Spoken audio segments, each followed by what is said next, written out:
필수 개념 장착으로 들어가 보도록 할게요. 필수 개념 장착에 해당되는 주기성 원인 그림에다가 제가 좀 표현을 많이 해놨는데요.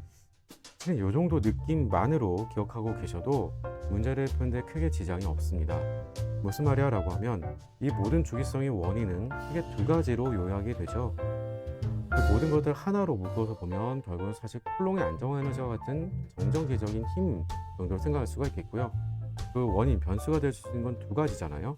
그래서 다음과 같이 우리는 유효핵전화다라고 하는 것과 바로 입자에 대한, 즉 원자에 대한 반지름, 이 두 가지가 우리한테는 결국 요인이 되주겠고요.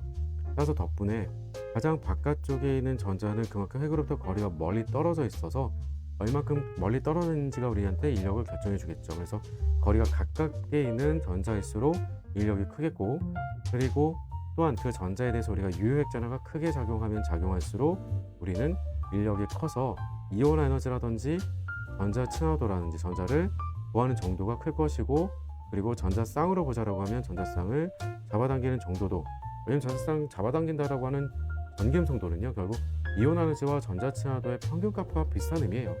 그 덕분에 우리가 크다라고 얘기할 수 있는 거니까 인력이 클수록 대부분 다 크다라고 하는 것으로 가겠고, 반대경향성 가게 되는 건 사실 반지름 정도밖에 없다라고 보시면 돼요. 인력이 작을수록 반지름이 크다, 이렇게 가는 거겠죠.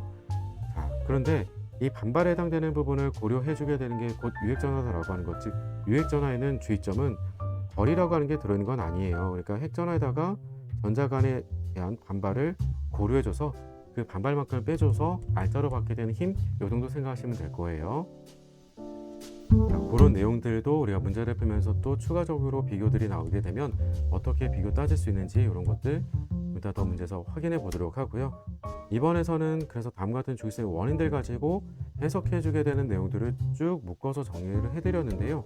아래쪽에 보시게 되면 기본적으로 우리가 적용이 될 내용들, 그리고 원소 관계들, 그리고 예외에 해당되는 것들, 그리고 혹은 비교할 때 어떤 요령이 있는가라고 하는 것들을 1번부터 4번까지 좀 정리를 해드렸어요. 물론 우리가 주기성 해석이다라고 하는 건 별거 없죠. 잘 알고 있는 대로 금속성이 크다, 비금속성이 크다라고 하는 것들을 통해서 우리가 이온 에너지, 전자 친화도, 전기음성도 등이 보통 크다라고 하는 건 비금속성이 크고요.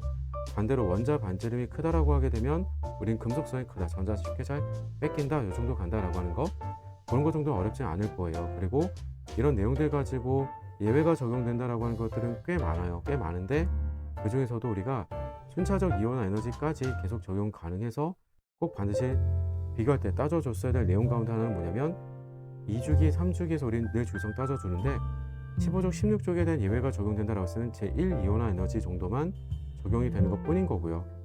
그거 외에 우리가 제2 이온화지, 제3차 이온화지 이런 것들까지 다 우리가 적용될 수 있고, 중요하게 따져주는 것이 2족, 13족이에요. 그래서 반드시 같이 기억을 해줄 때 우리가 2족, 13족에 해당되는 부분은 2족은 NS 오비탈 전자를 떼는 것이고 13족은 그보다 에너지 준위가 더 높은 MP 오비탈에 있는 전자 하나를 떼게 되는데 필요 에너지를 연결하게 돼요. 그러다 보니까 에너지 준위 낮은 데서 떼는 것과 우리가 에너지 준위가 더 높은 데서 뗀다라고 하게 되는 것은 당연히 에너지가 더 많이 필요해질 수밖에 없어요. 낮은 데서 전자를 뗀다라고 하는 것과 전자를 좀 더 높은 에너지 준위에서 전자를 제거해 준다라고 했던 부분들을 가지고 비교해 주게 되면 에너지는 당연히 이쪽에서 더 많은 에너지가 필요하겠지, 요거 기본적으로 꼭 기억 좀 해두도록 하시고요.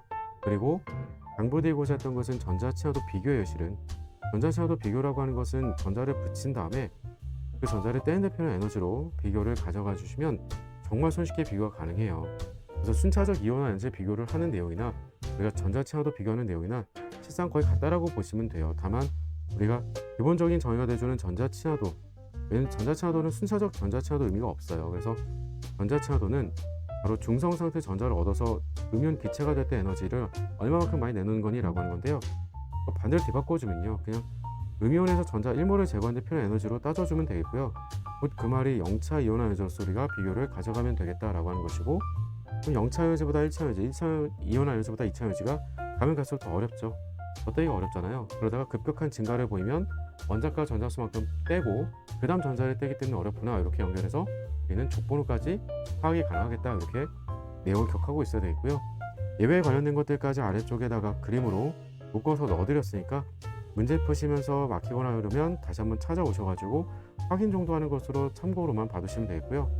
전김 성도는 기본적인 정의의 틀 정도 선에서 응용으로 우리가 조금 더 암기를 해둬야 될 내용들은 보통 붕소, 수소, 탄소, 질소, 산소, 플로린 정도 한 6개 정도예요.